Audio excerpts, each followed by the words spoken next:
Et coucou, j'espère que vous allez bien. On se retrouve aujourd'hui dans une nouvelle vidéo face caméra, ça faisait un petit moment que j'en avais pas faite. Et aujourd'hui je vais vous parler du rêve que je viens de vivre grâce à mon copain.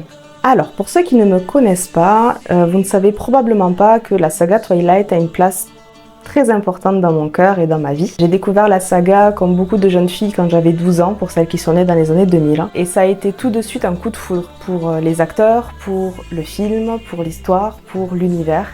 Je saurais pas décrire ça. Il y en a pour qui c'est Harry Potter qui a vraiment marqué leur adolescence. Moi, c'est Twilight. Et je voue vraiment un amour inconditionnel à cette saga. Je saurais pas vraiment expliquer pourquoi, c'est le cœur. Le cœur a ses raisons que la raison ignore. Pour que vous compreniez à quel point je suis fan, j'ai un tatouage en rapport avec Twilight et dès que je peux, j'achète et j'essaie de trouver des vêtements qui sont proches de ce que peut porter Bella dans la saga. Aparté fait, maintenant que vous comprenez à quel point je suis une fangirl, pourquoi est-ce que je dis que mon copain a réalisé mon rêve? Dorian le sait, ça fait 8 ans qu'on est ensemble, ça fait 8 ans qu'il sait que Twilight est tout pour moi. Lui de son côté connaissait Twilight, mais comme beaucoup de garçons, il avait cette réflexion de gna gna gna, c'est un film de filles, c'est une histoire d'amour avec des vampires, bref. Il n'avait jamais regardé les films et il avait un avis déjà tout fait, mais plaqué à ce que d'autres personnes pouvaient dire sur les réseaux. Donc ça a été important pour moi de lui expliquer ce que cette saga représentait pour moi. Et après plusieurs petites négociations, on a fait un accord. Je lui ai dit ok, je regarde tes films si tu acceptes de regarder la saga Twilight avec moi. Et c'est comme ça qu'il m'a dit à la fin du dernier film, ok, si tu mets de côté l'histoire d'amour, c'est un film qui est bien. La bande originale est bien. C'est vrai que les musiques dans Twilight elles sont géniales. L'intrigue est pas mal, l'histoire est pas mal, l'univers est pas mal. Mais pour lui, il faut mettre de côté l'histoire d'amour, ce que je peux comprendre. Et même moi, avec du recul, je me rends compte à quel point la relation entre Edward et Bella est toxique. On peut aimer la saga, mais il faut quand même prendre du recul et se rendre compte que des fois, y a des choses qui ne matchent pas. Surtout si on le regarde aujourd'hui en 2025. Donc, je répétais depuis des années qu'un jour j'irai à Washington, j'irai sur les traces du tournage. Au mois d'avril, vous avez constaté que je n'étais pas très active sur la chaîne et c'est parce qu'en fait, mon copain préparait depuis 2 ans un voyage secret. On mettait de côté tous les mois. Et arrivé à l'aéroport, il m'annonce que nous allons à Seattle. Et là, ça a fait qu'un tour dans ma tête. Je me suis dit, attends, Seattle c'est Washington, Washington c'est Forks. Et là, j'étais la plus heureuse du monde. Je lui ai sauté dans les bras et je lui ai dit, on va à Forks, on va à Forks. Il me dit, oui, on va à Forks. Et là, vous pouvez pas savoir à quel point j'étais heureuse rien que d'y penser. Là, j'ai les larmes aux yeux. C'est vraiment... Ouais, c'est un rêve éveillé. Enfin, vous imaginez l'amour de votre vie qui vous prépare un voyage de cette ampleur, qui organise tout. Il avait vraiment tout organisé du début à la fin. C'est incroyable, vraiment incroyable. Et je l'en remercie encore. Si tu regardes cette vidéo, mon amour, merci beaucoup. Merci encore une fois. Donc, on a passé 2 semaines à Washington. La première semaine était dédiée à Seattle et à Portland et la dernière semaine était dédiée du coup à Forks et ses alentours. Moi je vais uniquement vous parler de ce qu'on a fait à Forks et tout ce qui a un rapport avec la saga. À la fin de la première semaine, on a récupéré la voiture de location à Seattle et Dorian m'a laissé carte blanche pour le reste du trajet jusqu'à Portland. L'idée était de se rendre sur les différents lieux de tournage qui séparent Seattle et Portland. D'ailleurs, je suis en train de voir, vous allez peut-être remarquer que j'ai des bleus là, pas d'inquiétude, tout va bien.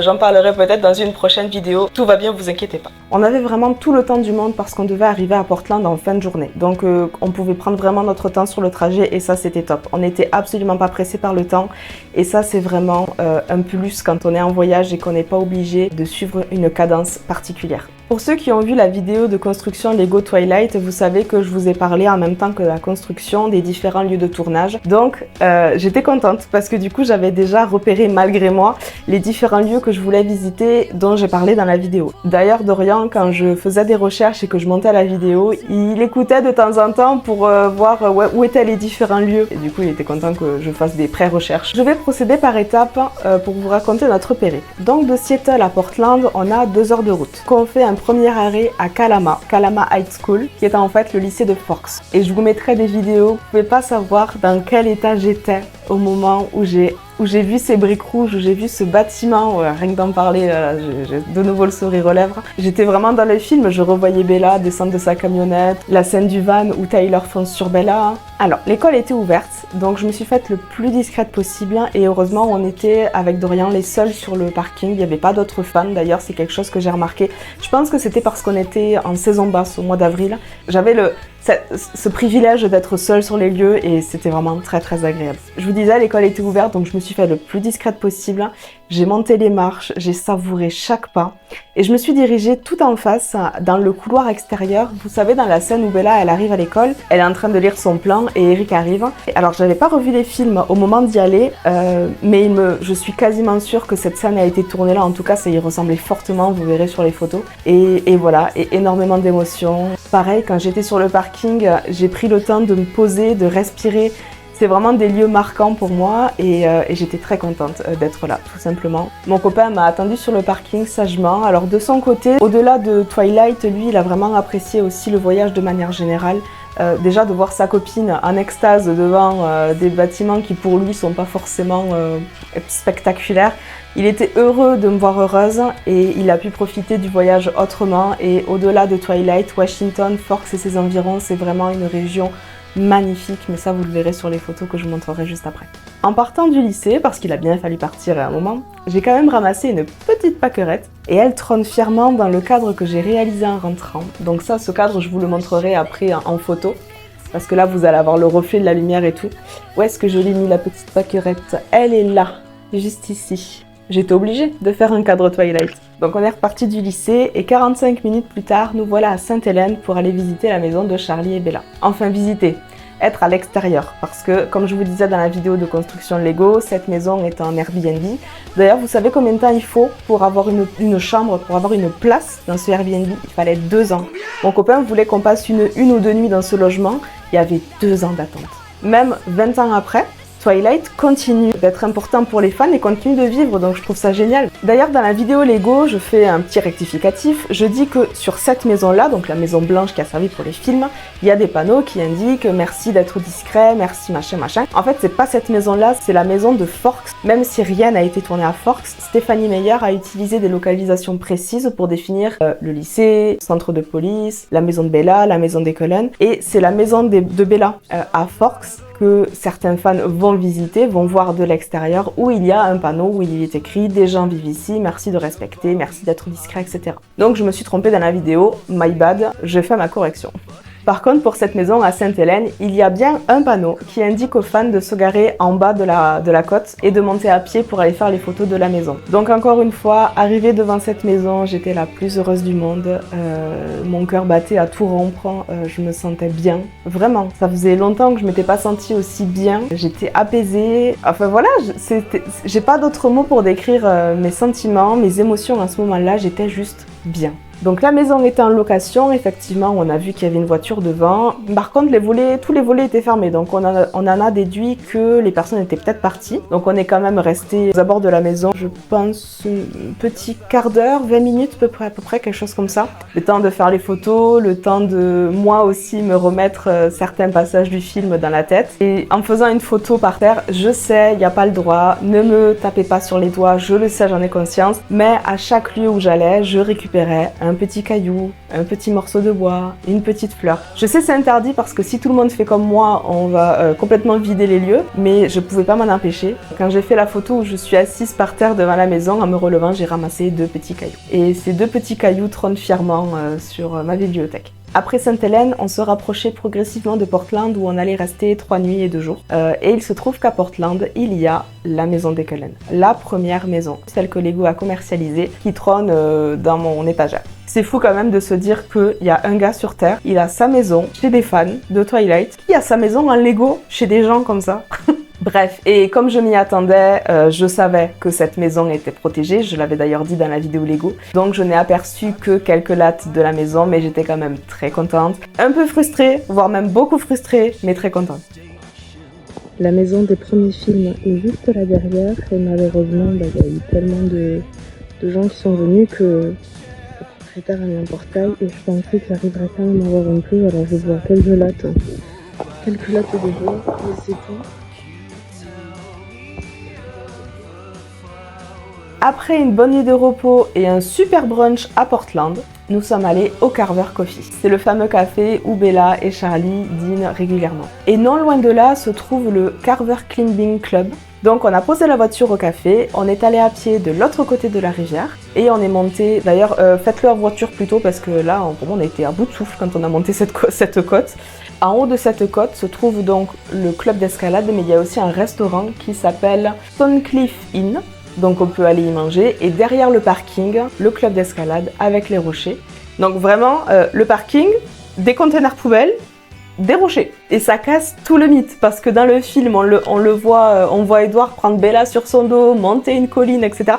Pas du tout, c'est juste derrière un parking, c'est moins glamour du coup. Mais c'est bien fait parce qu'ils ont mis en fait un panneau avec toutes les explications, plein de photos du tournage, avec comment est-ce qu'ils ont ramené les caméras jusqu'en haut des rochers, etc. Et donc sur chaque pierre, la scène avec la description. J'ai vu le rocher de la scène du lion et de l'agneau, là où il lui dit c'est la peau d'un tueur Bella, là où il arrache l'arbre aussi quand il lui montre sa force. Enfin voilà, tout a été tourné là. Alors ce que j'ai vu qui m'a fait plaisir et qui en même temps m'a rendu un peu triste, c'est que tous les fans sont allés au niveau des cailloux évidemment et ont gravé ou ont écrit au feutre leurs initiales, donc je trouve ça très touchant parce qu'ils montrent leur amour et on voit à quel point aussi Twilight c'est important pour eux, mais alors ça dénature complètement les lieux. Je n'ai pas écrit sur la roche, mais j'ai ramené un petit caillou qui était tombé du rocher. Je l'ai juste ici, d'ailleurs j'ai rajouté Carver Climbing pour pour me souvenir plus tard de où j'ai récupéré ce caillou.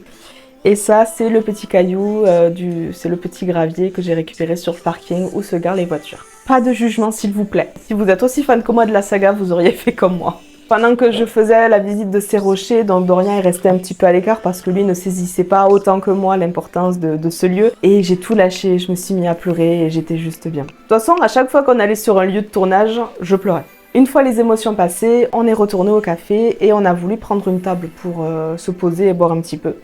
Finalement, on a fini par manger et on avait 40 minutes d'attente. Et encore, on était en saison basse. Donc imaginez en plein été, je pense qu'il doit facilement y avoir 1h30, voire 2 heures d'attente pour une table. Une fois qu'on a eu notre table, dommage, c'était pas la table que je voulais, mais c'est pas grave. J'ai regardé la carte et j'ai vu qu'il servait le crumble aux fruits rouges que mange Bella. Alors dans les films, à aucun moment on ne voit ce crumble aux fruits rouges, on en entend juste parler. Ils ont capitalisé là-dessus, je crois que ça coûtait 16 $, quelque chose comme ça. Je dois avoir le ticket. Ah, mais je dois avoir le ticket là. J'ai pas le prix. Je sais que le tout nous a coûté 27 $. Ça a dû coûter, 12 $, quelque chose comme ça. Pour une part de gâteau, une part de crumble. Mais alors, c'est vraiment un mélange entre un espèce de phare breton mi-asson et gâteau au yaourt. By the way, c'était très bon, mais ça ressemblait pas du tout à un crumble. Bref, j'étais contente, j'ai fait ma petite photo. Et ce qui est génial, c'est que les lieux sont restés identiques au film. Le propriétaire aurait pu se dire mon café va devenir touristique, un lieu de pèlerinage pour les fans. On va agrandir les lieux, on va faire du bénéfice, du profit, etc. Et là, pas du tout. Ils ont gardé le lieu dans son jus et je trouve ça génial. Et donc pendant qu'on mangeait, moi j'arrêtais pas de zioter les lieux, d'analyser le moindre détail, regarder la déco, la tapisserie, comment c'était fait, les photos, en me disant peut-être que quand je regarderai le film, parce que depuis que je suis rentrée, j'ai pas regardé la saga, et je chercherai les petits détails que j'ai vus pendant que j'étais là-bas. Enfin voilà, une vraie fangirl, mais là je me répète. Après 2 nuits à Portland, direction Forks, donc là on avait 4h30 de route. Par contre la route était juste magnifique et il faut savoir qu'on a eu du beau temps toute la semaine. C'est fou, pour l'état le plus pluvieux des États-Unis, on a eu un temps magnifique. Le seul moment où on a eu de la pluie, c'était pendant du coup ce trajet de Portland jusqu'à Forks et ça allait très bien avec le mood et le reste du temps on a eu une super météo. Premier et unique arrêt à Indian Beach pour visiter la plage de La Pouche. Alors c'est pas du tout la plage de La Pouche parce que La Pouche c'est à 4 heures de route, mais c'est la plage qu'ils ont utilisée pour les films et quand je suis arrivée, j'ai vu ces 3 tables de pique-nique et j'ai revu les scènes et une fois qu'on est descendu sur la plage, le temps était parfait, pluvieux, un peu gris comme dans le film et je cherchais exactement le lieu où Bella et Jacob marchaient, où Jacob parle des sang-froid à Bella pour la première fois. Et je les ai trouvés, c'est vraiment au fond de la plage. Je suis restée là à contempler et évidemment j'ai ramené un petit caillou. Et j'ai même ramené un caillou pour ma copine, Madison, si tu passes par là. Parce que Madison et moi, on a toutes les deux grandi avec cette saga. Donc j'en ai récupéré un deuxième pour elle que je lui ai envoyé. Je lui ai envoyé ça parce que je savais que ça lui ferait très plaisir. Et moi, ça me tenait à cœur de lui partager ça parce qu'on n'a pas tous la chance de faire un voyage aussi extraordinaire. Et autant en faire profiter les autres. même si c'est par des petits souvenirs comme ça. Et finalement, nous sommes arrivés à Forks. Il me tardait de voir le panneau Welcome Forks, le panneau vert là, mythique des films. Sauf qu'en fait, on se l'est loupé parce qu'il était juste en face d'un aérodrome. Et quand on est arrivé, on a été focus sur l'aérodrome avec mon copain. Et en fait, on n'a pas vu que le panneau était juste à droite.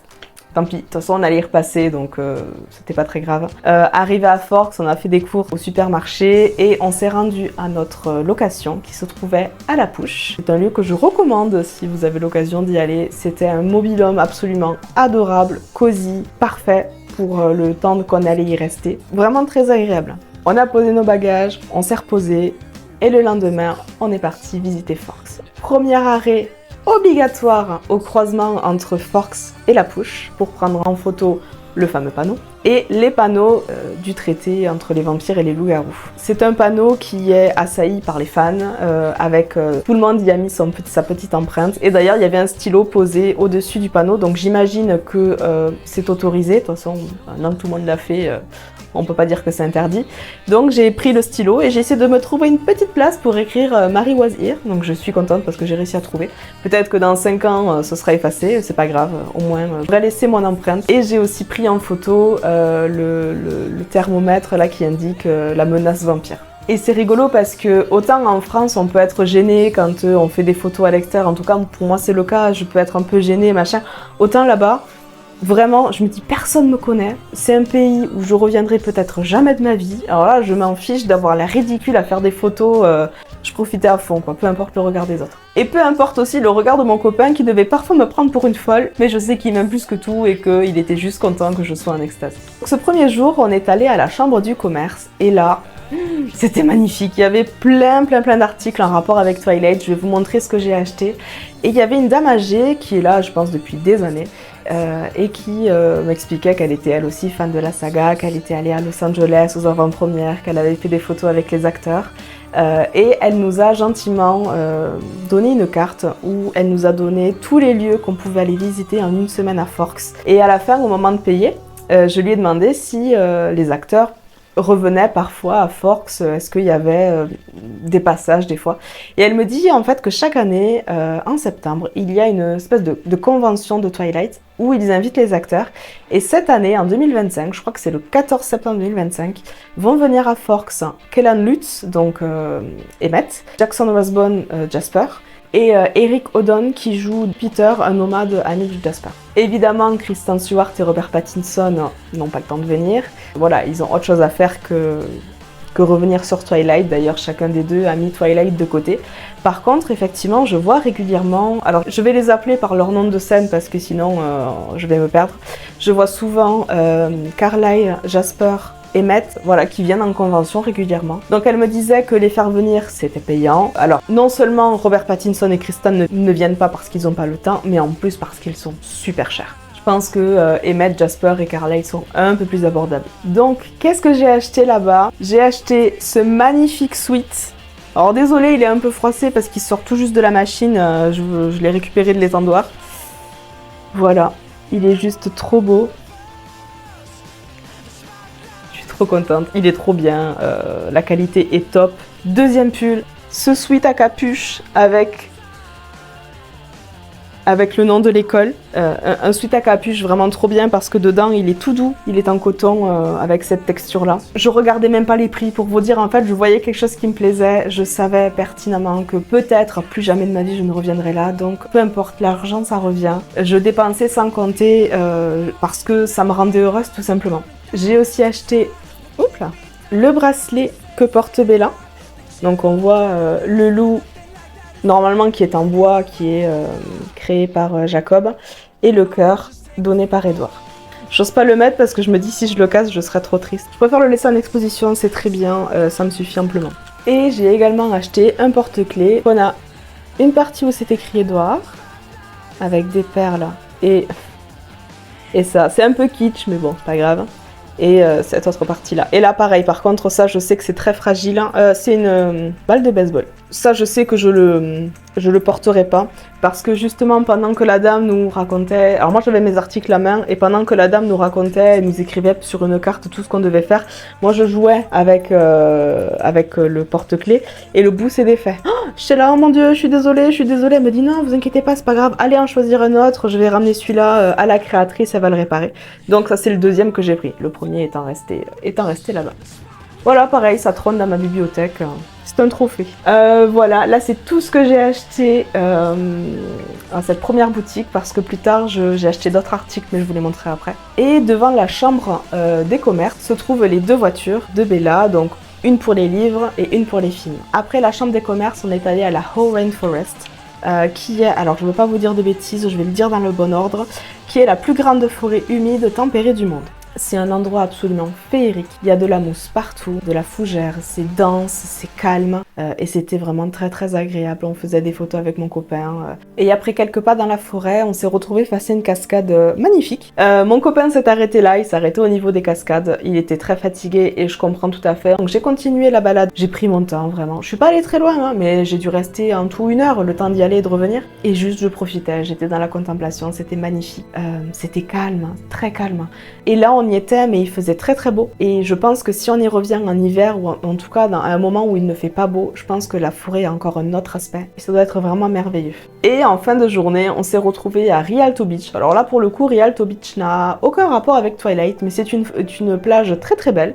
Et on voyait à gauche de cette plage, on voyait la James Island, qui est le rocher d'où saute Bella quand elle veut avoir ses shots d'adrénaline pour voir Edward, qu'elle saute et que Jacob la ramène. Le lendemain, pas de visite en rapport avec Twilight, mais il faut quand même que je vous parle de ce jour particulier. On est le 22 avril 2025 et ça fait 8 ans que je sors avec mon copain. On est à l'autre bout du monde, on parle de mariage en rigolant, etc. Je le sentais qu'il allait avoir une demande en mariage, mais je me faisais pas trop de films parce que j'avais vu aucun signe avant-coureur. Donc on fait notre journée, tranquillou, on essaye d'aller voir les baleines, malheureusement on n'en a pas vu, au point où on était censé en voir, mais c'est pas grave. La balade était absolument magnifique. Et le soir, Dorian me dit, bah écoute, on va faire un pique-nique au bord de la plage, à Rialto Beach. Moi j'ai installé mon trépied, ma caméra pour faire une vidéo du coucher de soleil avec nos devants. Et à un moment, Dorian me dit, Marie, lève-toi. Et il fait sa demande en mariage. Et évidemment, j'ai la vidéo, je vous la partage. Et voilà, et juste pour vous partager ce moment-là qui était magique, on est à l'autre bout du monde, aux États-Unis, tous les deux, ça fait 8 ans qu'on est ensemble et il me demande en mariage. La bague, elle est absolument magnifique. Je sais pas si vous allez bien la voir. Alors, ils appellent ça, il m'a dit que ça s'appelait une trinité, si je dis pas de bêtises. Ce sont 3 émeraudes et 2 diamants.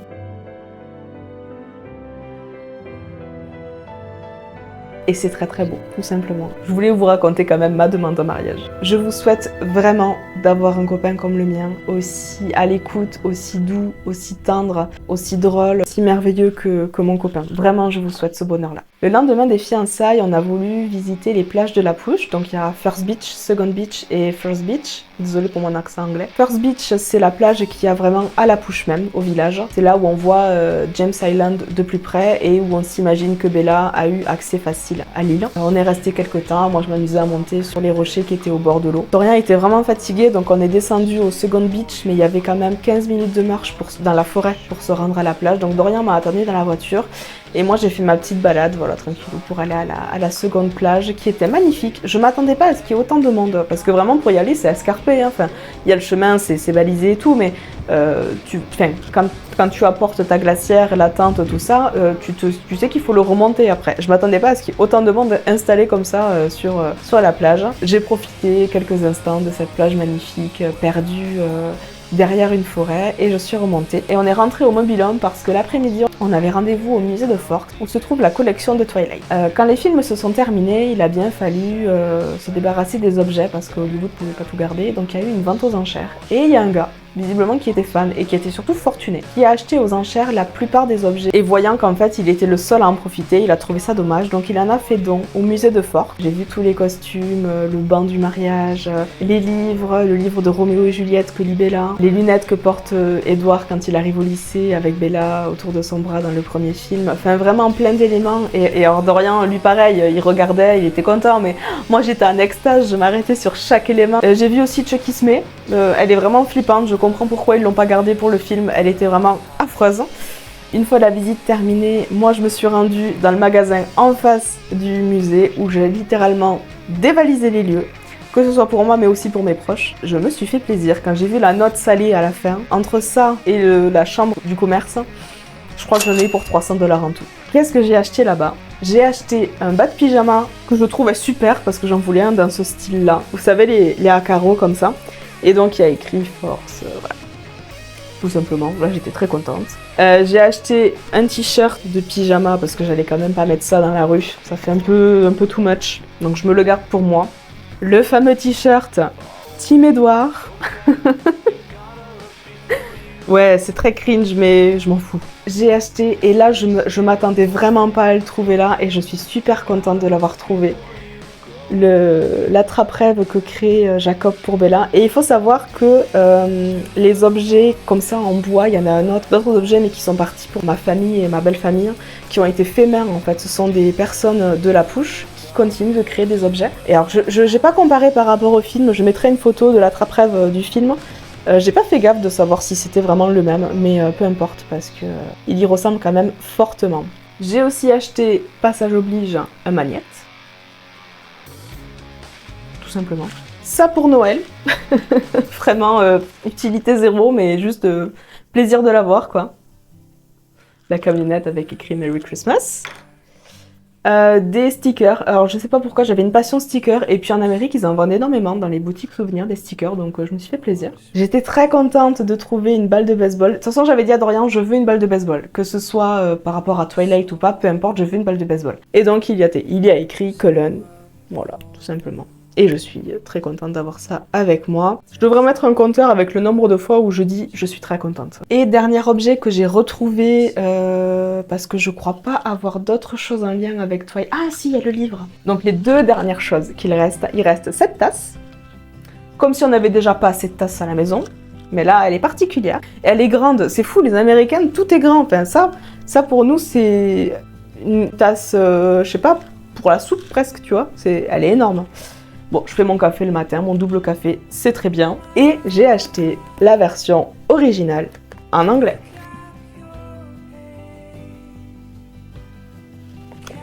Je l'ai commencé. Heureusement que je connais l'histoire parce que certains mots de vocabulaire sont un peu compliqués quand même. J'ai pas toutes les notions. J'ai commencé, je crois que je suis à la page 20, etc. Mais vraiment lire... allez, 4 pages, je crois, ça m'a pris 20 minutes, enfin, le temps de comprendre l'anglais, etc. Mais je suis très contente de l'avoir en ma possession. Et c'était important pour moi d'avoir la version anglaise, la version originale, du coup. De ce livre, parce qu'il faut savoir que Twilight m'a initiée à la lecture. Comme je vous disais en début de vidéo, j'ai découvert Twilight par les films, en découvrant le premier film un soir par hasard avec ma mère. Et je crois que dans la semaine, je suis allée au CDI de mon collège et j'ai vu qu'il y avait Twilight, enfin Fascination, en bouquin. Et je me suis dit, mais non, en fait, ça vient d'un livre. Et là, j'ai dévoré toute la saga, en fait. Donc c'était important pour moi d'avoir le livre qui m'a initié à la lecture. A noter qu'en français, c'est un livre qui est conjugué au passé simple, à l'imparfait, mais avec des formulations de phrases plutôt complexes. Et que c'était pour ça que pour mes cours de français, j'étais quand même plutôt douée parce que j'avais des conjugaisons de verbes que d'autres de mes camarades n'avaient pas, mais que moi j'avais parce que je les avais lus dans le livre. Voilà, ça m'a fait un petit plus au niveau de ma scolarité. Voilà, donc la vidéo touche à sa fin. Je crois que je n'ai plus rien à vous raconter ni à vous montrer. Donc j'espère que cette vidéo vous a plu. Si c'est le cas, n'hésitez pas à la liker, à la commenter. Dites-moi en commentaire si vous avez déjà visité Forks, si c'est un projet que vous avez. N'hésitez pas à me poser des questions si jamais vous en avez, parce que je pourrais peut-être vous donner quelques pistes pour votre voyage. Et racontez-moi sinon votre plus beau voyage en commentaire. Je vous souhaite une très bonne journée et on se dit à la prochaine. Ciao! Your